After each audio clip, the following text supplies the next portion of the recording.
Now, in the mid-1930s, the United States saw a number of different international partners go into turmoil.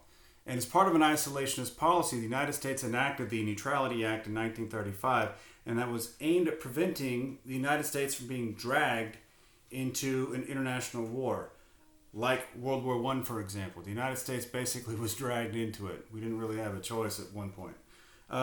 It established a mandatory arms embargo against both sides in military conflict. So in World War I, whereas we were otherwise neutral, we were still selling arms to the British. That's not quite exactly neutral. So we decided, hey, we're going to really do this and be neutral by the literal definition at this time. Furthermore, 1936, in Spain, you have a dictator, General Franco, basically take or attempt to take control of government. So Spain saw a civil war emerge in the mid-1930s among the traditionalists and the monarchy and the fascists under Franco. The United States, under its Neutrality Act, remained neutral. However, there were American citizens who volunteered to go fight for the Republic cause in Spain itself against Franco's forces. That was not necessarily a United States official declaration of anything. It's just people from the United States who volunteered to fight. Otherwise, though, Franco would eventually take control and he would lead Spain all the way into the mid-1970s. Otherwise, Spain's civil war kept not only America neutral, it would keep Spain neutral for future European conflicts. Okay?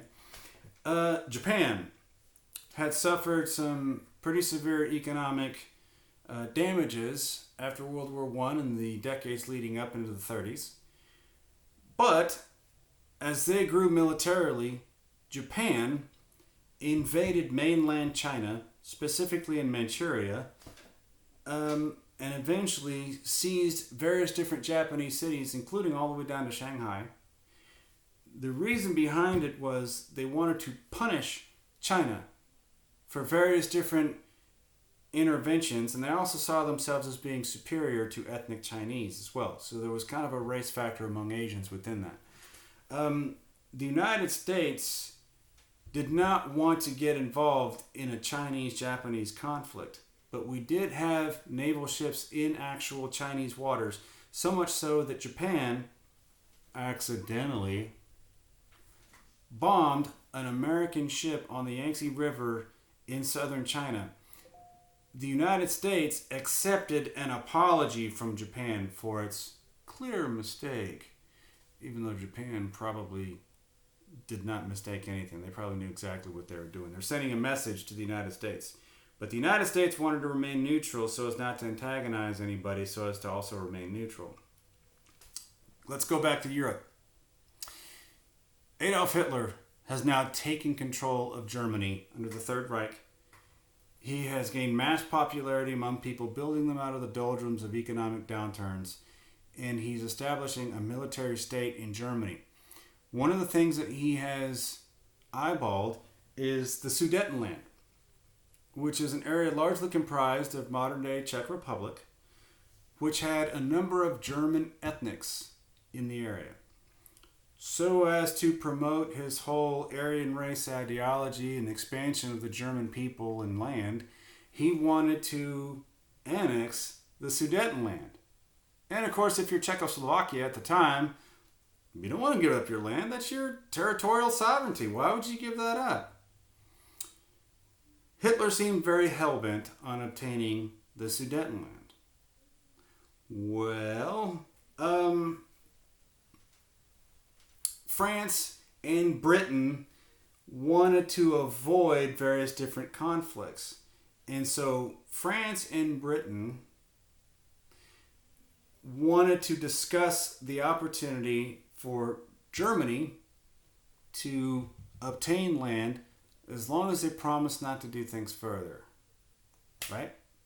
So they met in Munich, French and British diplomats, including Prime Minister Neville Chamberlain, to discuss how the Sudetenland could be transferred over to Germany so long as Germany promised not to expand further.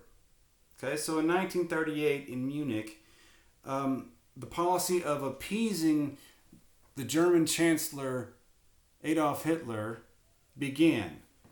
Germany would be able to annex the Sudetenland as long as they didn't plan on doing anything further. Okay? That wouldn't last very long. And that's something that we've learned in American history and world history if you really think about it. Policies of appeasement do not work. You're trying to appease people. You give them an inch, they will take a mile. Policies of appeasement do not work. And it's something that we learned in the late 1930s because shortly after, just a few months after Hitler said, sure, I won't annex any more area or go after more area, Adolf Hitler directly violated that Munich Agreement. And he basically said, not only am I going to take the Sudetenland, I'm kind of eyeballing Poland too. I really want Poland. Well, by that time, the Soviets had signed a non-aggression pact with Hitler. The Soviets wanted to kind of stay out of certain things. They were not very thrilled with some of the other things going on in Eastern Europe, but they wanted to kind of stay out of it, even though they greatly feared German fascism. They wanted to stay neutral as best. So they signed a peace agreement with the Soviets. Britain and France, in the meantime, saw how Poland was threatened and said, hey, Poland, if Germany threatens you, we'll come to your defense. And, of course, in September 1939, Hitler violates his agreement and he directly invades Poland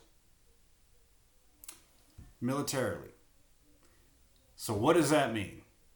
Britain and France had just said, hey, Poland, we'll come to your defense if you're threatened and if any action is taken directly against you.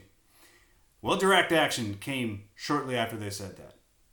And thus, now we have a declaration of war. France and Britain declare war on Germany. And in September of 1939, with the invasion of Poland, you now have the beginning of World War II.